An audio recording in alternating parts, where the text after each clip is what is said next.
So today we are going to learn a very wonderful technique in differentiation. So आइए मेरे साथ देखते हैं क्या है ये टेक्निक। इसको कहा जाता है chain rule.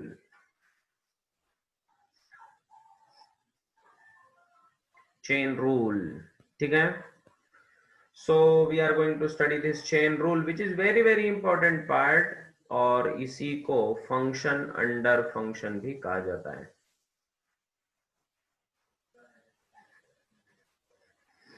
Function under function इसको कहा जाता है। तो पहले हमें पढ़ना पड़ेगा कि फंक्शन अंडर फंक्शन क्या होता है, और उसके बाद हम समझेंगे कि चेन रूल वाला जो टेक्निक है उसको कैसे अप्लाई करना है, ठीक है। तो चलो अब ध्यान दो सब लोग। सबसे पहले जब हमने फंक्शन पढ़ा था तो फंक्शन पढ़ते समय हमने कहा था कि यार फंक्शन क्या होता है। क्या होता है रे फंक्शन? फंक्शन का मतलब होता है it is a mathematical relationship. एक मैथमेटिकल रिलेशन है बिटवीन एक्स एंड वाई, है ना। ये दो वेरिएबल्स हैं, ये दोनों क्या है? वेरिएबल्स हैं। तो एक्स एंड वाई वेरिएबल्स के बीच का एक मैथमेटिकल रिलेशनशिप इस्टेब्लिश हो गया जिसको फंक्शन कहते हैं, है ना। तो एक्स और वाई के बीच में कोई ना कोई एक ऐसा रिश्ता है, एक ऑपरेशन है जिससे वो दोनों आपस में बंधे हुए हैं, है ना। और इसको क्या लिखा जाता है? इसको लिखा जाता है y is equals to function of x। ये रिश्ता कोई भी रिश्ता हो सकता है, एनी मैथमेटिकल फंक्शन, ठीक है। कोई भी ऑपरेशन आप इसको लगा दो तो ये एक फंक्शन बन जाएगा। तो इस तरह इसको लिखा जाता है कि y is a function of x।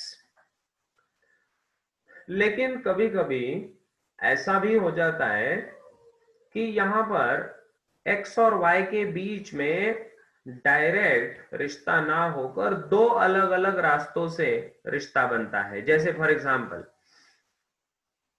इस फंक्शन ऑफ x को जो हमने लिखा है, तो ये फंक्शन ऑफ x ना होकर उसके अंदर और एक फंक्शन अगर है, उसके अंदर और एक फंक्शन अगर है, जैसे for example y equals to function of another function. Suppose there is another function which is g of x. f नाम का एक फंक्शन था, अब इस फंक्शन के अंदर एक दूसरा फंक्शन आ गया, है ना। तो इसको फंक्शन अंडर फंक्शन कहा जाता है। एक फंक्शन के अंदर दूसरा फंक्शन। जैसे फॉर एग्जांपल इसका एग्जाम्पल देखिए, इसको मैं एक एग्जाम्पल से आपको समझाता हूं। अब अगर हम देखें, अगर मैंने आपको लिख दिया y equals to sine x, तो इसका मतलब y और x के बीच में एक सीधा सीधा रिलेशनशिप आ गया जिसको लिखा जाएगा y is a function of x। लेकिन अगर मैंने ऐसे लिखा कि भाई y is equals to sine of bracket x square plus 2x plus 3, अब ये क्या चीज हो गई? अब ये क्या हुआ बेटे कि साइन के ब्रैकेट में डायरेक्टली x होने की बजाय कोई दूसरा ही फंक्शन है जो x से बना हुआ है, इसलिए इसको लिखा जाएगा y is equal to function of g of x। तो पहला जो प्राइमरी है वो है साइन, और उसके अंदर साइन फंक्शन के अंदर एक दूसरा फंक्शन है जिसका नाम है x square plus 2x plus 3। ऐसे दो अलग अलग फंक्शंस यहाँ पर है, एक फंक्शन के अंदर दूसरा फंक्शन, एक फंक्शन के अंदर दूसरा फंक्शन, ठीक है। तो this is the concept of function under function. पहले ये आपको समझ में आया क्या, ये बताओ, ठीक है। जब फंक्शन अंडर फंक्शन क्या है ये समझ में आएगा तो उसके बाद हम आगे बहुत आसानी से इसको सॉल्व कर पाएंगे। बोलो, यहां तक समझने में कोई दिक्कत है कि फंक्शन अंडर फंक्शन क्या है? क्लियर है ना? इसका एक और एग्जांपल लेके इसको समझाता हूं, देखिए ध्यान दीजिए, और एक एग्जांपल से समझेंगे इसको। फॉर एग्जांपल, अगर मैंने लिखा y equals to x square, अगर मैंने लिखा तो इसका मतलब y is a function of x। तो y और x में एक सीधा सीधा रिश्ता बना। क्या रिश्ता है कि x का स्क्वायर बन जाएगा तो वो y बन जाएगा। ये रिश्ता है, स्क्वायर फंक्शन नहीं है, सीधा सीधा स्क्वायर फंक्शन है ना। लेकिन अगर ऐसा हुआ कि y is equals to x square plus 2x plus 3 का स्क्वायर, अब ये फंक्शन अंडर फंक्शन बन गया। देखो, एक फंक्शन है स्क्वायर कराना, ये एक फंक्शन है। दूसरा फंक्शन है x square plus 2x plus 3, quadratic.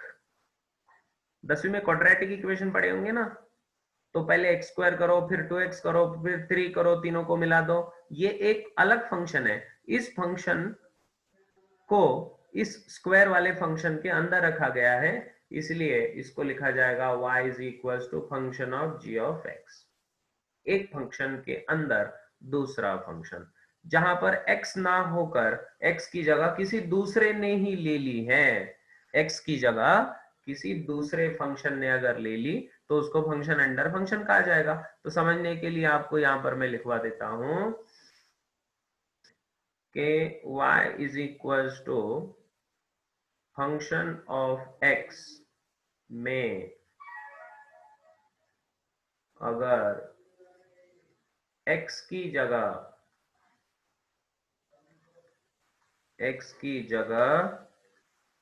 किसी दूसरे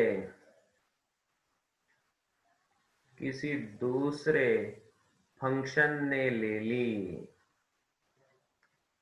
किसी दूसरे फंक्शन ने ले ली, तो उसको कहा जाएगा, क्या कहा जाएगा? Function under function. हे समजलं का सगळ्यांना? क्या ये समझ में आया जी? Clear? y equals to F of x में x की जगह किसी दूसरे फंक्शन ने ले ली। देखो ना, y equals to x square हो सकता था, लेकिन x की जगह किसने ले ली? किसी दूसरे ही फंक्शन ने ले ली। तो उसमें दो फंक्शन अलग अलग आ गए कि पहले x square plus 2x plus 3 करना पड़ेगा, उसके बाद उस ब्रैकेट का पूरा स्क्वायर करना पड़ेगा। तो दो स्टेप में ये हमने फंक्शन लगा दिया, तो इसको फंक्शन अंडर फंक्शन कहा जाएगा। क्या यहां तक क्लियर है सबको? यस। चलो यार, अब एक बढ़िया बात बताता हूं आपको। अब मैं बताता हूं आपको चेन रूल। अब हम समझेंगे कि चेन रूल को कैसे अप्लाई किया जाता है। तो application of chain rule,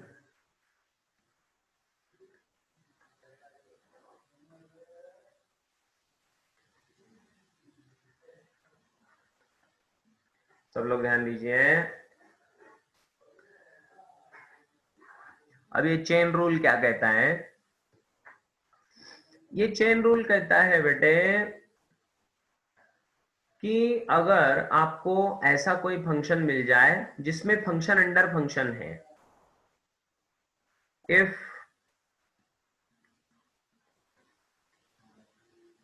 if y equals to F of g of x.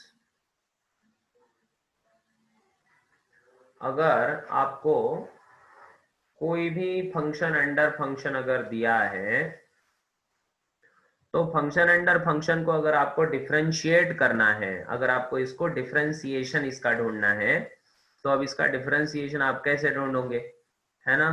तो ये डिफरेंशिएशन ढूंढने के लिए इसको यूज किया जाता है। तो यहां पर कंसिडर करते हैं हम कि let g of x equals to t। सब लोग ध्यान दें मैं जो बोल रहा हूं। g ऑफ x को t इस संख्या से डिनोट किया जाता है। g of x equals to t एक वेरिएबल है, एक t नाम का वेरिएबल हमने कंसिडर कर लिया।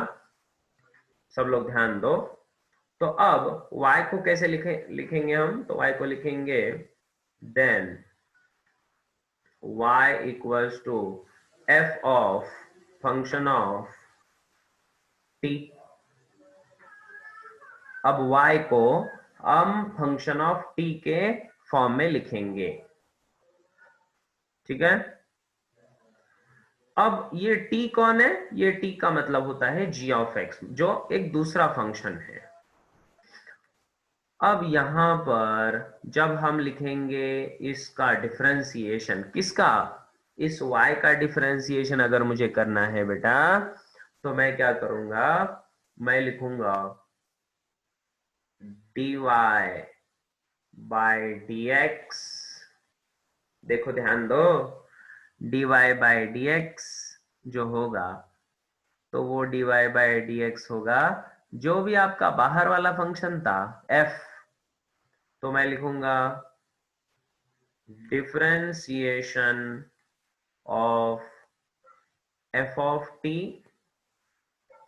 With respect to t। देखो ध्यान दो, differentiation of f of t with respect to t, t के रिस्पेक्ट में इसको डिफरेंशिएट करना है, इनटू ये पहला ब्रैकेट, इनटू दूसरे ब्रैकेट में आपको लिखना है डिफरेंशिएशन ऑफ जो भी t आया था आपका विथ रिस्पेक्ट टू x। अब ये क्या नया चीज सर आप लेके आए, है ना। ये नया चीज बड़ा काम का चीज है, देखो यार इसको अच्छे से समझना होगा। ये नया चीज क्या है ना। इस फॉर्मूले को ढंग से समझेंगे तब ये समझ में आएगा। देखो हमने क्या लिखा, हमने लिखा कि y आपका जो y है वो है function of g of x, एक फंक्शन के अंदर दूसरा फंक्शन है। तो मैंने ये जो अंदर वाला फंक्शन है उसको मान लिया t, g ऑफ x को क्या मान लिया t। तो अब लिखना कैसे पड़ेगा, y equals to f of g of x की जगह लिखेंगे t। अब dy बाई dx कैसे करेंगे हम, तो dy by dx equals to पहले डिफरेंशिएशन करेंगे किसका, f ऑफ t का डिफरेंशिएशन किसके रिस्पेक्ट में, t के रिस्पेक्ट में, और उसके बाद उसको मल्टीप्लाई करेंगे हम। मल्टीप्लाई किससे करेंगे, जो कुछ भी अंदर था वो जो t था उस t का differentiation with respect to x, उस t का differentiation with respect to x। अब आप बोलोगे सर ये फॉर्मूला कुछ जचा नहीं, कुछ समझ में नहीं आया, कुछ जम नहीं रहा है ना। तो कोई बात नहीं, अगर जम नहीं रहा है तो इसको एग्जाम्पल से समझेंगे यार, है ना। चलो तो let us understand this particular topic with an example. इसको एग्जाम्पल लिए बिना समझा नहीं जा सकता, इसलिए एग्जाम्पल लेना जरूरी है। चलो पहला एग्जाम्पल, फॉर एग्जाम्पल सबसे पहले जो हमने कंसिडर किया था यहां पर वही एग्जाम्पल मैं लूंगा। सबसे पहला एग्जाम्पल था y equals to sine x square माइन प्लस 2x प्लस 3, है ना। तो इसको कैसे डिफरेंशिएट करें हम देखते हैं। चलो आइए ध्यान दीजिए सब लोग। तो सबसे पहले मैं लिखूंगा यहीं पर लिख देता हूं y equals to sine x square plus 2x plus 3। तो अब पहले पहचान लीजिए कि फंक्शन अंडर फंक्शन की क्या विधि है। तो पहले पहचान लो कि x की जगह किसने ले ली है, x की जगह ले ली है इसने, तो ये अलग फंक्शन हो गया। सो लेट ये जो कुछ भी है अंदर, ये g ऑफ x जो अंदर है, ये g ऑफ x अंदर वाला, इसको लिखेंगे x square plus 2x plus 3। देखो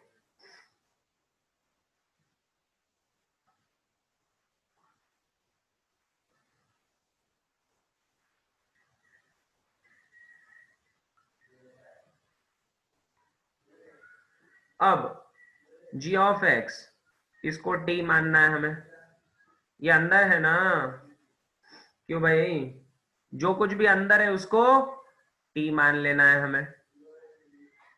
अब कंसिडर करिए y is equals to sine t हो जाएगा। अब क्या करना है हमें, अप्लाई चेन रूल। अब चेन रूल अप्लाई करना है,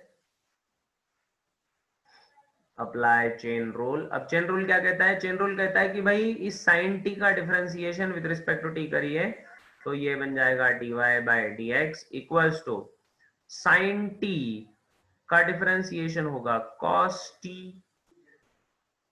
साइन टी का differentiation with respect to t करना है, तो साइन टी का डिफरेंशिएशन cos t। ये पहला ब्रैकेट कंप्लीट हुआ, साइन टी का डिफरेंशिएशन cos t इनटू जो कुछ भी t है उस t का डिफरेंशिएशन, जो कुछ भी अंदर है ये वाला उसका डिफरेंशिएशन, उसका डिफरेंशिएशन क्या हो जाएगा, x square plus 2x plus 3 का डिफरेंशिएशन हो जाता है 2x प्लस 2 प्लस 3 का डिफरेंशिएशन होता है 0, तो 2x प्लस 2 हो गया। तो t का जो कुछ भी वैल्यू है वो यहाँ पर पुटअप कर देंगे, x square plus 2x plus 3, और दूसरे ब्रैकेट में ये पहला ब्रैकेट, और दूसरे ब्रैकेट में आएगा 2x plus 2 and that is your answer. कुछ समझ में आया? तो हमने क्या किया, इसको मैं फिर से समझा रहा हूं, सब लोग बड़े अच्छे से ध्यान दो। चेन रूल क्या है, चेन रूल कहता है फंक्शन अंडर फंक्शन, अगर x और y दो वेरिएबल है तो दोनों के बीच में एक रिश्ता हो सकता है y equals to F of x, लेकिन x की जगह अगर किसी दूसरे फंक्शन ने ले ली है ना, तो x की जगह क्या आया यहाँ पर, g ऑफ x, तो एक दूसरी फंक्शन ने उसको रिप्लेस कर दिया, तो ये फंक्शन अंडर फंक्शन बन जाएगा। तो जैसे for example x y equals to sine x अगर है तो ये directly y equals to F of x है, लेकिन y equals to sine x square plus 2x plus 3 है, तो y equals to F of g of x है, तो function under function. Clear? Shortcut समझाया मैंने, ये रेड में लिख दिया यहाँ पर शॉर्टकट, इसको आपको बड़े ध्यान से सुनना है। y equals to F of x में अगर x की जगह किसी दूसरे फंक्शन ने ले ली तो उसको कहा जाएगा फंक्शन अंडर फंक्शन। चलो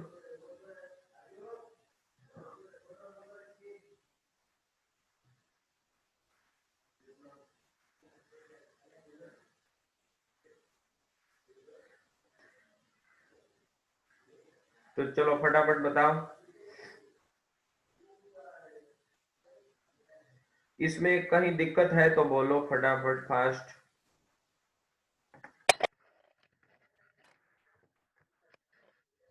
चेन रूल को अप्लाई कैसे करते हैं उसको लिख लो, इसको एक बार समझ लो, इसको दिमाग के अंदर एक बार उतार लो, इसके मैं प्रैक्टिस के लिए बहुत सारे प्रॉब्लम्स ले लूंगा, तो जितने ज्यादा प्रॉब्लम्स ले लूंगा उससे ये बड़े आसानी से सॉल्व हो सकता है।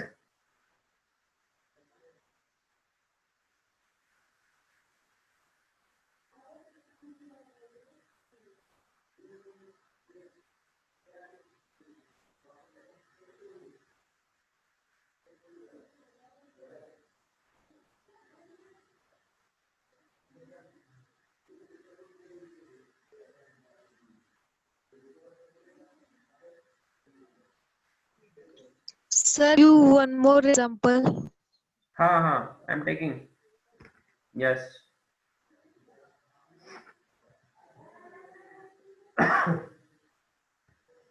अब इसका दूसरा एग्जाम्पल, ये जो हमने लिया था y equals to x square plus 2x plus 3 का होल स्क्वायर जो है, इसी एग्जाम्पल को ले लेंगे।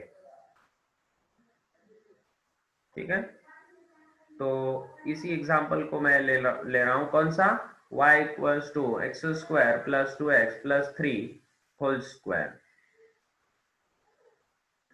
तो आइए इस एग्जाम्पल को ले लेते हैं, y equals to x square plus 2x plus 3 का होल स्क्वायर। यहां पर x की जगह किसने ले ली, ये पूरा जो ब्रैकेट है वो x रेस टू n का फॉर्मूला बन सकता था ना, लेकिन x की जगह किसने ले ली, ये पूरे ब्रैकेट ने। तो इसको पहचानो सबसे पहले, है ना। सो लेट आपका जो अंदर वाला g ऑफ x जो होता है वो कौन है, यहाँ पर x square plus 2x plus 3 है, जिसको मान लिया जाएगा t। ठीक है जी। और अब मैं लिखूंगा कि y is equals to t square बन जाएगा सीधा, y equals to t square. अब अप्लाई करेंगे चेन रूल। अब चेन रूल अगर अप्लाई करें तो dy by d x is equals to t square जो है, तो t x की जगह t है, तो अगर x होता तो x स्क्वायर का क्या हो जाता है 2x, तो t स्क्वायर का क्या हो जाएगा 2 into t raise to 2 minus 1, कौन सा formula, x raise to n का फॉर्मूला, है ना, इंटू।